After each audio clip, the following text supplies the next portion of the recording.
warahmatullahi wabarakatuh. Waalaikumsalam warahmatullahi wabarakatuh. Selamat pagi anak-anak. Pagi, Pak. Terima kasih sudah mau hadir dalam kegiatan BK kali ini.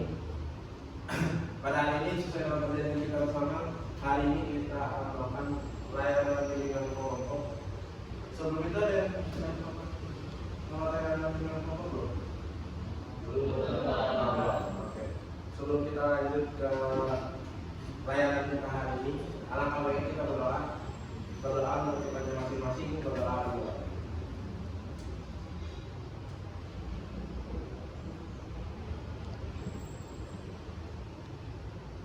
Berdoa saja. Oke. Sebelum kita memasuki ini, ya kita akan sedikit bermain games. Ya. Games kali ini kita akan berkelompok. Bentuk kelompoknya yang karena ini ada yang beda semua ya. Jadi ada yang 3 orang, ada yang 2 orang. Nanti kita akan belajar berdiri. Kita berdiri dulu ya.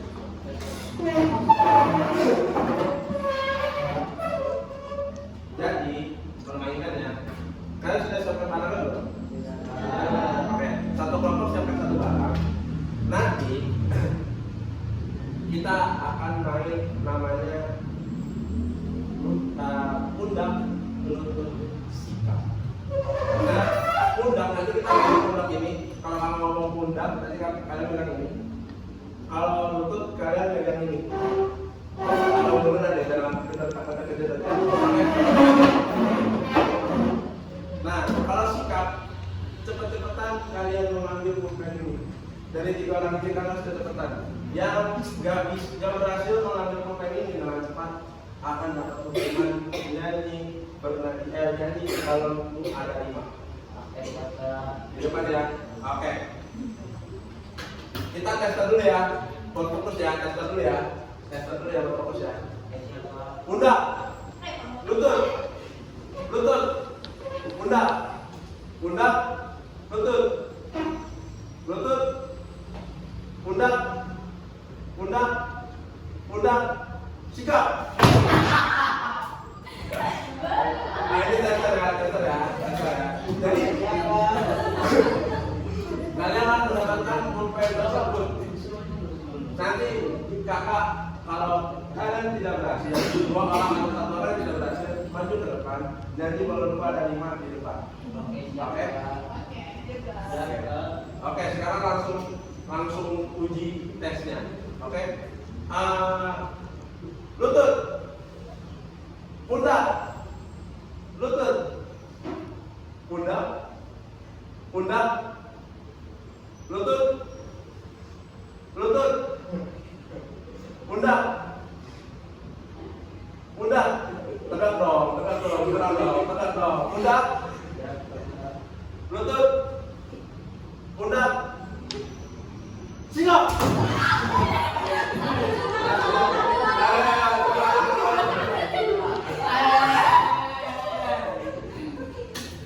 Ya, jadi yang nggak dapat siapa?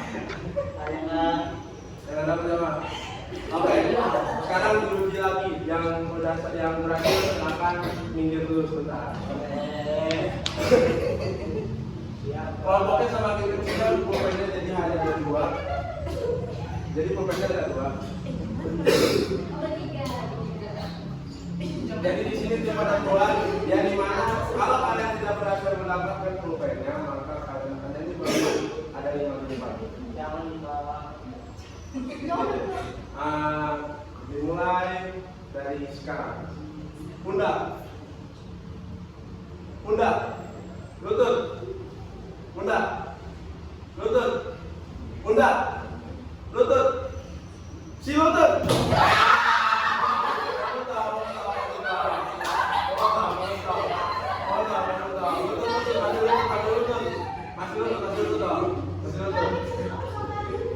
Pundak, pundak, pundak, lutut,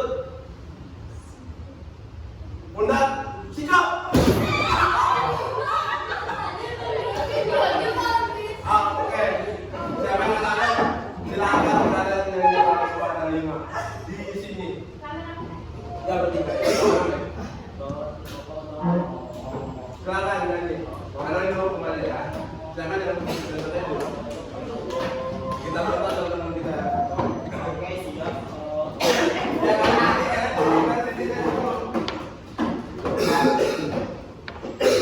Ayo kembali dari mana? 1, 2, 3.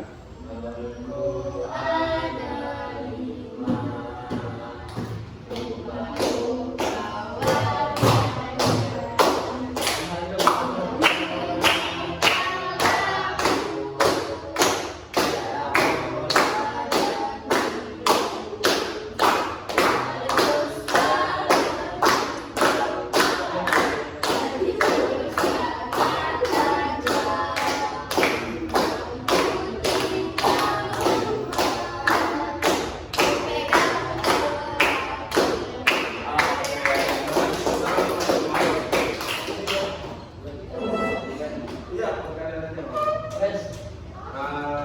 Oke. Sekarang karena kita sudah mulai games, mungkin sekarang kita akan di fase di mana kita harus mengenal dengan kelompok ini.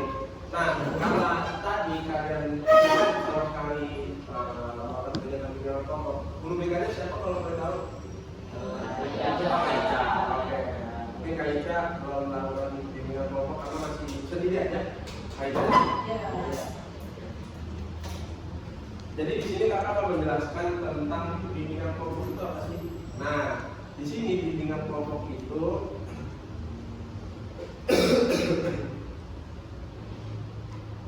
adalah suatu kegiatan layanan yang bersifat membantu dalam dinamika kelompok dengan tujuan mengoptimalkan siswa dengan menggunakan situasi kelompok. Jadi teman-teman semua, bimbingan kelompok ini kalau dalam kegiatan pesantren itu kayak bahasa ulmasahir lah. Bahasa ulmasahir itu kita membahas suatu permasalahan yang istilahnya berkaitan dengan fikih, tauhid. Kalau bimbingan kelompok ini berkaitan tentang umum, isu mental bisa, tentang kejadian-kejadian akhir-akhir ini, misalnya kayak kita bisa membahas tentang ini pun juga bisa. Itu kita akan mengeluarkan pendapat-pendapat kita dan sebagai kalian anggota kelompok, dan nanti kakak akan juga berperan sebagai pembimbing kalian untuk kegiatan kali ini. Lalu di kegiatan bimbingan kelompok ini terdiri dari 3 asas. Ada asas kesukarelaan, keterbukaan, dan asas kerahasiaan.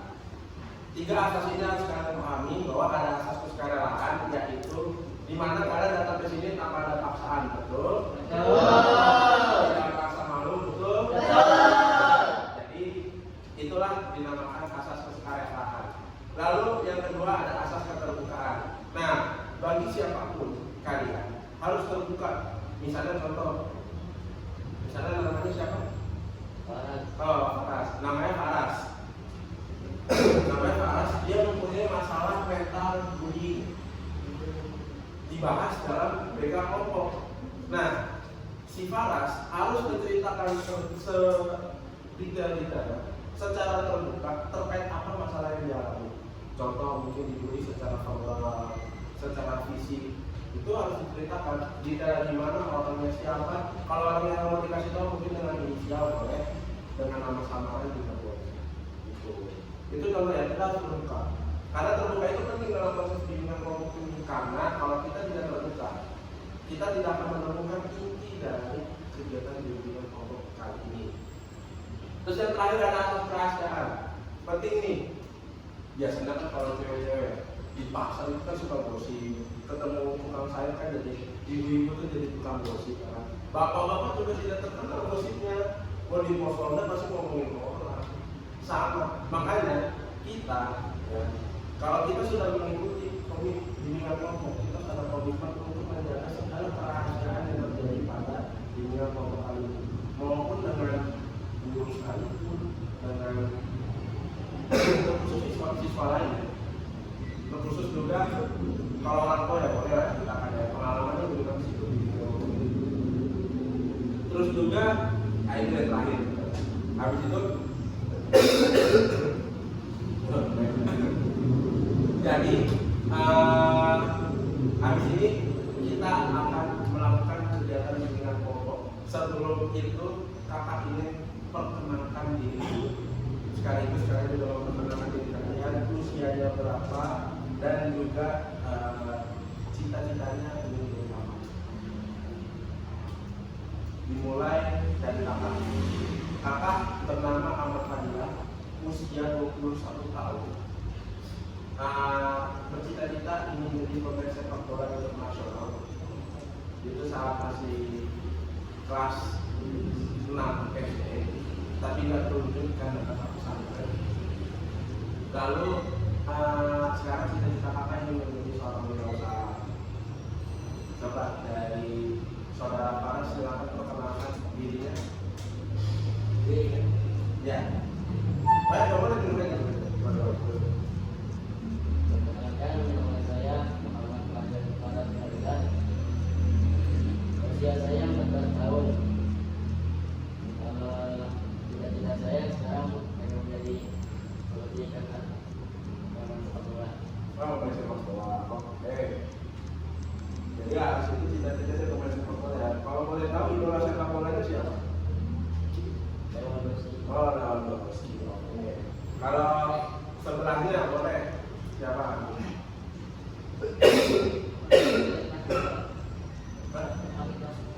Usia berapa? Cita-cita. Perkenalkan, nama saya Muhammad Al-Hadi. Saya kelas 9 dan saya 14 tahun. Cita-cita saya misalnya pengen dari rumah sakit kan, siapa? Usahanya mau bergerak di bidang apa nih? Rencana sih kayak pakai itu. Oh, pakaian. Semoga terwujud ya. Sekarang kalau sebelahnya ini abang ganteng dulu banget dari Adi. Silakan perkenalkan diri. Oke. Usianya? Cita-citanya? Oh, ini alasan pesantren ya. Jadi kiainya mau jadi kiai penceramah atau hanya berperan di bidang pemerintahan? Oke. Terus belakangnya silakan perkenalkan diri, namanya siapa? Coba kencengin suara. Naswa Dwi Ayu. Oke. Usianya? Oke, cita-citanya? Apa? Sejarawan. Oke. Berarti suka baca IPS ya? IPS suka? IPS kan ada sejarahnya ya? Oke. Kalau sebelahnya nih, silakan perkenalkan diri, namanya.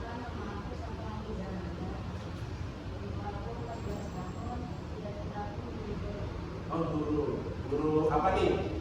Guru MTK atau kimia, fisika? Guru MTK, guru matematika. Berarti di antara kalian MTK-nya paling berapa? Oleh dia ya? Iya banget.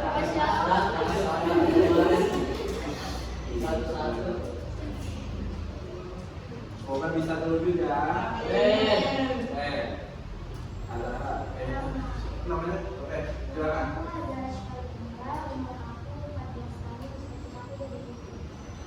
Jadi guru di bidang apa? Hah? PAI. Oh, pendidikan agama Islam. Cita-cita yang mulia mungkin seperti Gifari. Kalau Gifari bergerak di bidang ceramah umum, kalau agama mungkin bergeraknya di bidang yang lebih ke sekolah. Oke ya. Semoga terwujud juga ya. Siapa nih? Boleh perkenalkan diri. Perkenalkan, nama aku Naswa Diana Supriya. Cita-cita aku ingin menjadi dokter. Aku berusia 15 tahun. Tadi namanya siapa? Naswa Diana. Naswa. Oke. Tadi jadi dokter. Tadi pintar MTK dong? Oke. IPA ya. IPA sama MTK nih dokter.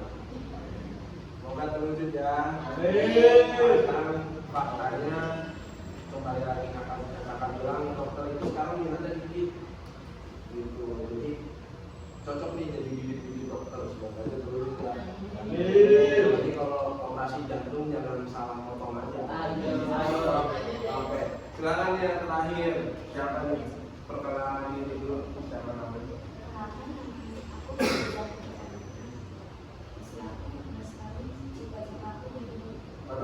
Oh, dokter juga, dokter. Berarti pinter RTK dan IPA ya. Sangat mahir.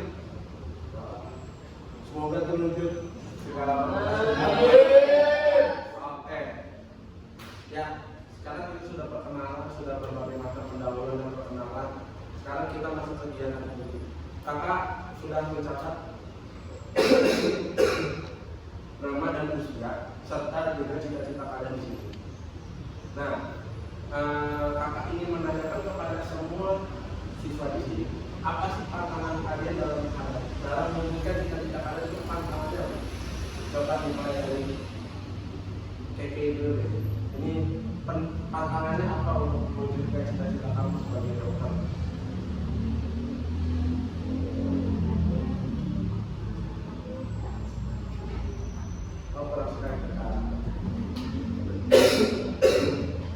Ada lagi?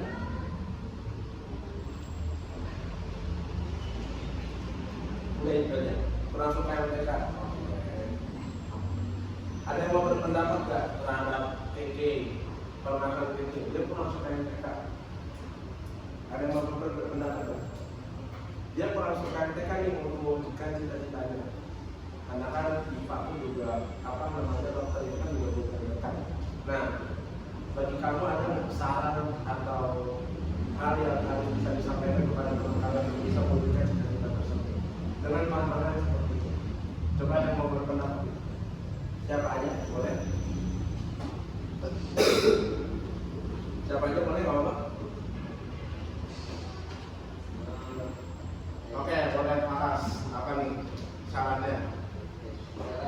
Saran saya buat KK, kalau misalnya kita coba MTK jadi dokter gigi aja. Oh, jadi dokter gigi. Terus ada dari Paras tuh, kira-kira KK pendapatnya gimana? Setuju nggak atau kurang setuju nih? Kurang setuju. Nih, karena mungkin kalian masih malu-malu ya bagaimana? Nanti kakak akan coba menjawab permasalahan KK ini mungkin kurang suka MTK ya. KK sendiri ada nggak motivasi buat jadi dokter? Sebenarnya motivasi berat gitu untuk jadi dokter itu siapa? Ada idola kah? Ada kata-kata dari orang tua kah? Ada nggak?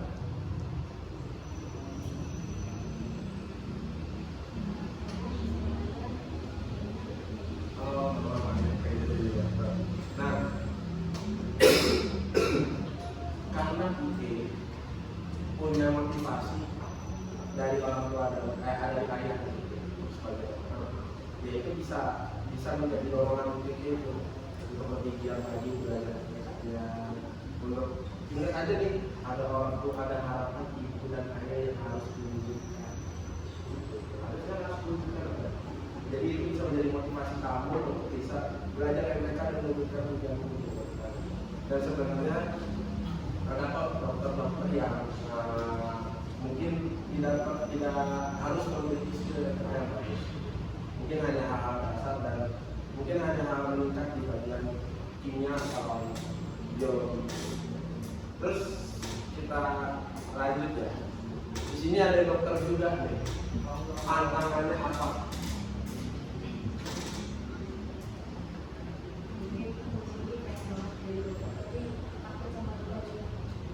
Oh, takut sama luka-luka. Oh, takut sama luka. Mungkin kalau kakak berpendapat, sebenarnya itu pernah dialami oleh seorang guru kakak. Beliau sangat takut darah. Darah itu takut. Nah kan kalau kamu itu takut banget ya kalau lihat luka itu gimana?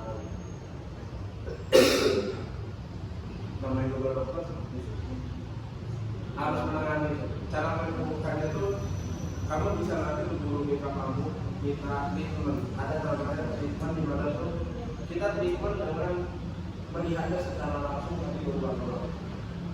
Nah, itu bisa mengurangi rasa trauma kamu. Kamu harus lawan dan kamu harus biasakan hal tersebut agar trauma kamu itu terhadap luka-luka bisa cepat hilang dan kamu bisa memulihkan itu.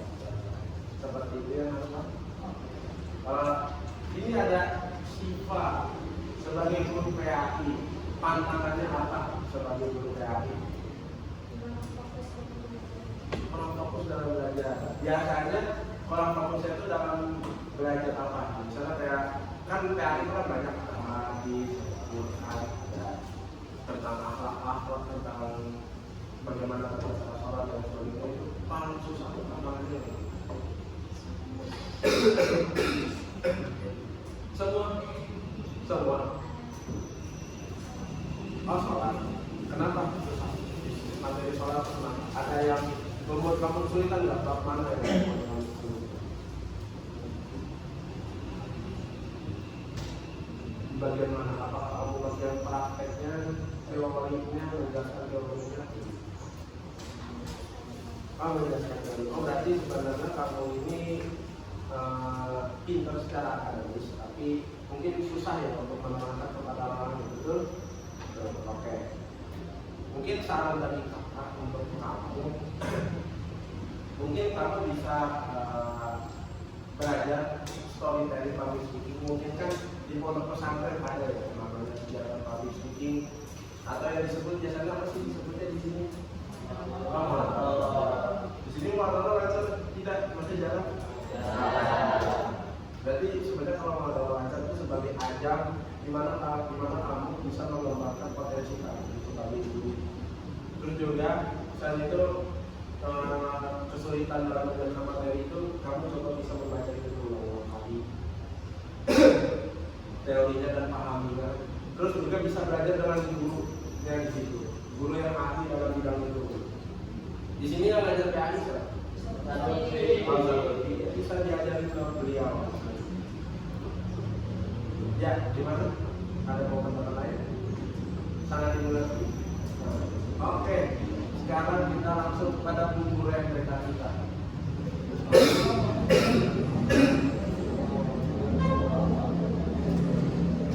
Pantangan kamu sebagai guru yang mereka itu, sebagai kamu untuk mewujudkan cita-cita kamu itu pantangannya apa?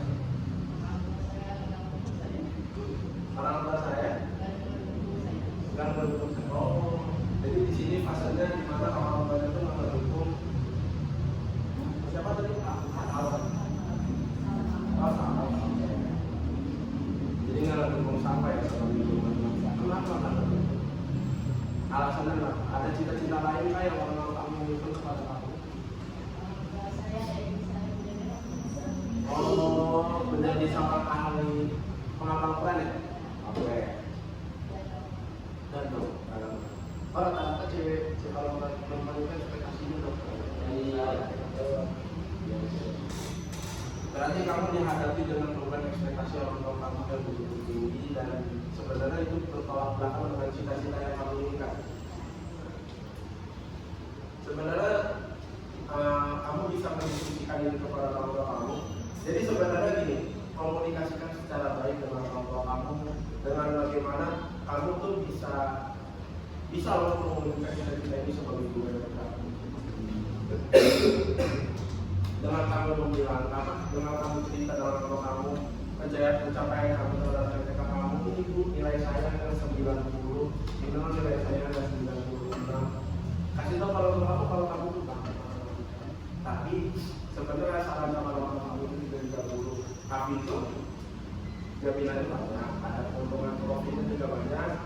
Salah satunya itu kalau kamu jadi hafizah itu bisa masuk UI tanpa biaya. 30 di situ bebas biaya. Masuk UI ya. Itu info yang akan dapatkan. Karena masuk UI itu bisa 80 sampai 70 per semester. Kalau jadi dokter. Begitu. Jadi kamu bisa ceritakan dulu pada orang kamu tampilkan prestasi kamu di bidang yang kamu inginkan. Tapi saran-saran dari orang tua kamu juga bisa kamu pertimbangkan. Semua kembali kepada kamu yang menjalankan. Tapi kamu bisa lalui dengan cerita dulu kamu, dengan berbagai sejarah atau prestasi yang kamu dapatkan di bidang kamu. Bisa diulangi. Oke. Sekarang kita lanjut ke sejarawan, bocah IPS. Udah berapa banyak baca buku sejarah ini?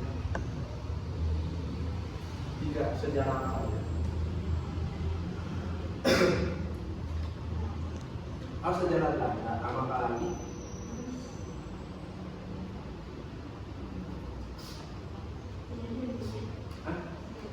Sejarah dunia, apa lagi? Satu lagi?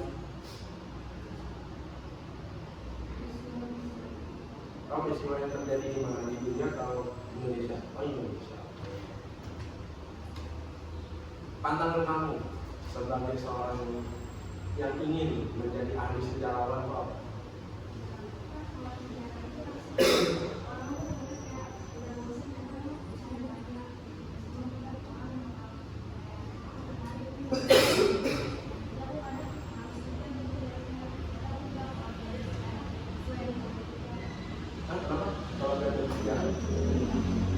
Sesuai pun. Berarti sebenarnya kalau kata rangkum dari panjang masalah kamu ini adalah kamu itu belajar masih mut-mutan, masih ngeliat orang lain ya? Ngeliat orang lain ya kalau belajar. Nah kalau orang lain nanti, oh dia belajarnya ini, masa aku belajarnya ini. Masih ngeliat kayak gitu nggak? Enggak. Oh berarti mut-mutan aja, tergantungmu. Biasanya apa sih yang bikin moodmu bahagia? Dikasih apa atau misalnya lagi dalam peristiwa apa gitu? Es krim. Itu sebenarnya kalau misalnya kita juga bisa ingin belajar, karena dia dengan cara es krim naik mood dia, itu bisa aja apa ya? Kita tuh bisa, kamu tuh juga bisa beli es krim. Beli es krim dalam waktu tertentu. Tapi kalau makan es krim harus mut-mutan nggak? Harus mut-mutan nggak? Enggak, mut-mutan. Oh enggak. Jadi cara bisa menggunakan es krim atau dengan cara kamu bisa cari metode belajar yang lain. Metode belajar itu banyak. Ada yang melalui visual, ada yang melalui dari audio, ada yang melalui visual. Kalau visual kan kamu baca buku. Kamu baca buku kan karena tulisannya banyak, kamu pintar banget nih baca buku banyak banget gitu. Nah, kamu bisa mengganti mode pelajaran kamu dengan audio visual atau melalui YouTube. Tapi kalau YouTube-nya bisa cari channel-channel terpercaya. Banyak kan channel-channel yang mungkin mengakunya harus sejarah, sih ngambilnya masih dari buku PPKN, SMP kan. Karena sebenarnya sejarah Indonesia itu banyak plot twist. Dan sejarah kampung ini ada gubernur yang dikasih uang sekitar hampir berapa ratus juta per tahun dari ada sampai angka. Itu ternyata dikorupsi sama gubernurnya. Maka dibilang kerja paksa. Padahal Filosi membayar itu dari pengetahuan. Bisa kamu juga mengganti metode belajar kamu, atau dengan cara kamu bisa menaikin ilmu sendiri dengan mengakses. Atau kalinya bisa teman-teman yang mau ngasih es krim ini meningkatkan belajar biar dia nggak mau itu aku gitu. Bisa dipahami. Oke, sekarang kita beralih kepada seorang yang hebat, ahli ilmu, kiai. Oke, Bifari, pandangan untuk ilmu menghadap kamu menjadi kiai. Oh enggak. Sebenarnya sesuai dengan pengalaman kata pesantren ya. Jadi kiai itu dengan seperti orang yang malas. Nah, salah satu kita contoh nih. Ini pimpinan kamu, ya. Kiai kamu itu dibawa perpustakaan penyemak ya. Oh, iya. Perpustakaan pasti begitu besar. Menjadi seorang kiai itu bukan hanya kita belajar ilmu yang sedikit, lalu kita menjadi kiai. Karena pada dasarnya dari kiai itu rumit. Kenapa? Kalau Ustadz itu mengurus satu kecamatan, jadi dosa satu kecamatan itu ditanggung oleh Ustadz. Kalau dalam perumpamaan tanggung jawab ya, ini perumpamaan tanggung jawab, bukan beneran ya. Itu dosa satu kecamatan ya modal dong. Jadi tanggung jawab itu satu kecamatan yang artinya orang-orang satu kecamatan kamu, kamu harus bantu. Kalau kiai itu satu lembaga, dan itu berat, tanggungannya lebih besar. Jadi ibaratnya, jadi tanggung jawab itu semakin besar. Kalau kamu tidak mempunyai ilmu yang cukup, itu akan bisa mengangkat kamu menjadi kiai. Nah, tips dari kakak adalah kamu bisa menaikkan mood kamu, bikin kamu good mood setiap hari. Atau enggak, ya karena kan kita nggak bisa bikin orang good mood ya, karena kan segala ucapan kita bisa bikin orang itu jadi bete. Nah, dengan Kifari sendiri itu good moodnya gimana? Punya mood baik harus diapain dulu atau harus kenapa dulu?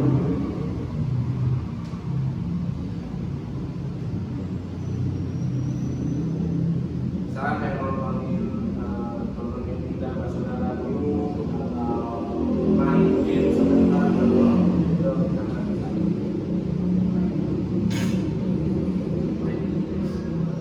main sama teman. Nah, kalau kata lihat dari apa yang kamu inginkan, dari segala teknik kamu tuh agak kurang cocok dan agak disayangkan ketika kamu menjadi. Tapi sebenarnya kamu punya potensi asal tidak merasanya. Tapi kalau kamu ingin saran adalah kamu bisa merubah cita-cita kamu. Itu setelah kamu merubah cita-cita kamu ahli dalam bidang apa? Selain ingin jadi kiai, kamu tuh punya keahlian apa? Di bidang olahraga apa? Di bidang alat musik atau di bidang kegiatan positif lainnya? Oh, kamu pusat itu bisa mengembangkan kamu jadi main futsal. Apalagi per hari kemarin itu Indonesia tuh sekarang jadi juara FIFA World Cup di kompetisi dunia di konsol. Itu bisa. Kalau kamu mungkin tidak bisa bergerak di bidang olahraga langsung, bisa kamu di bidang gamenya juga bisa, atau di bidang keilmuan juga bisa. Itu bisa kamu pikirkan dulu nanti makan-makan. Bisa jadi pemain futsal boleh. Pemain futsal itu menjadikan Indonesia sekarang tingkat 24 dunia di ranking futsal.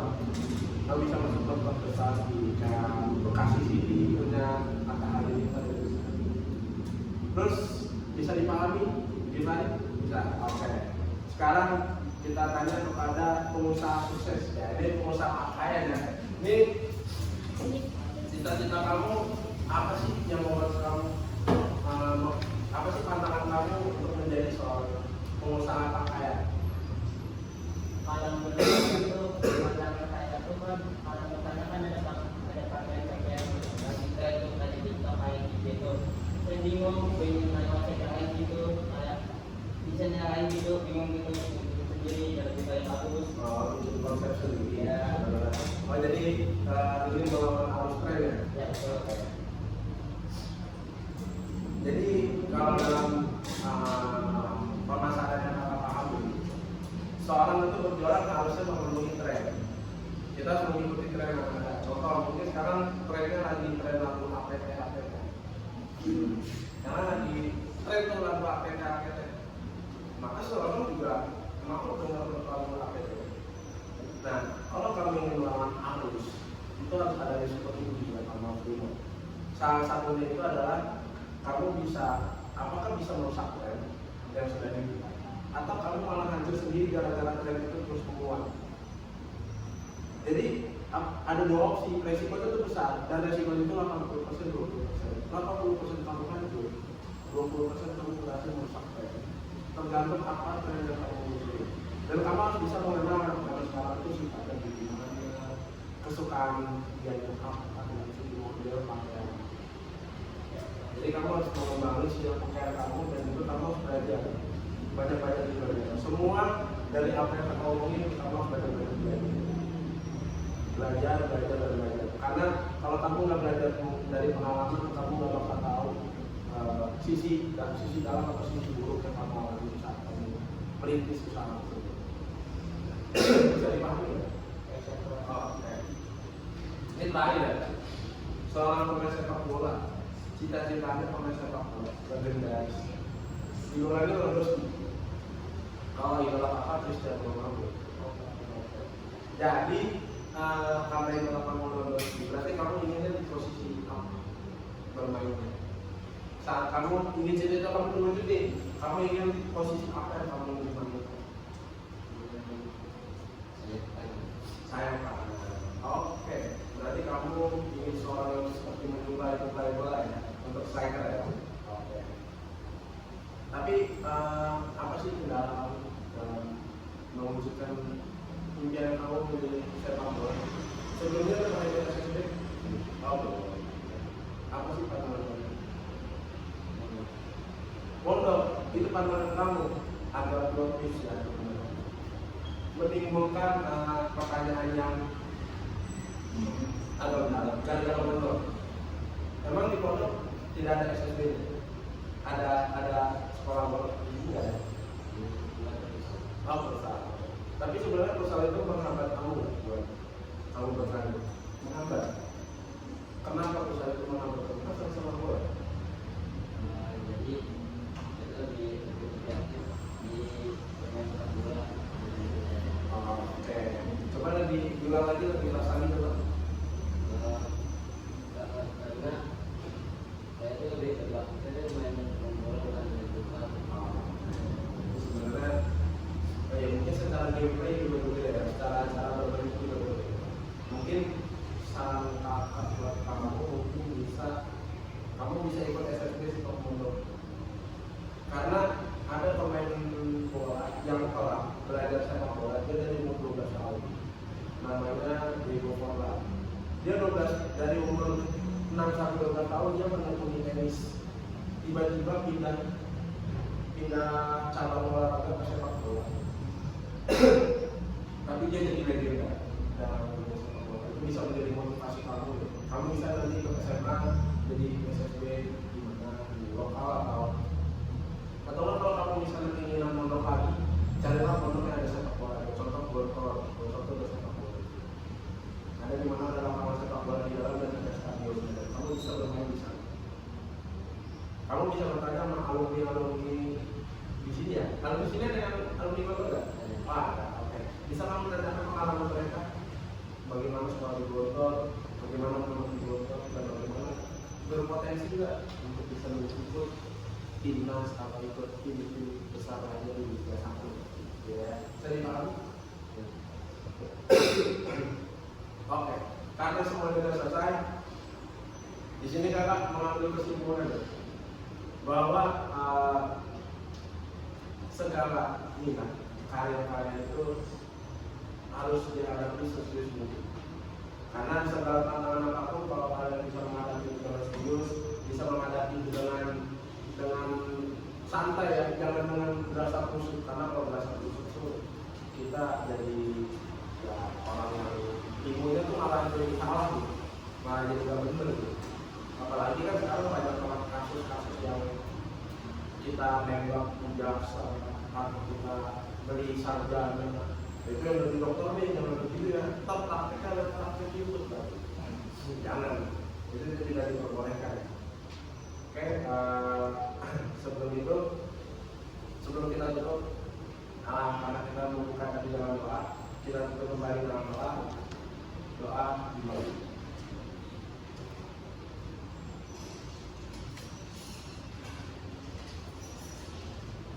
Doa selesai. Terima kasih buat teman-teman semua yang sudah mau hadir.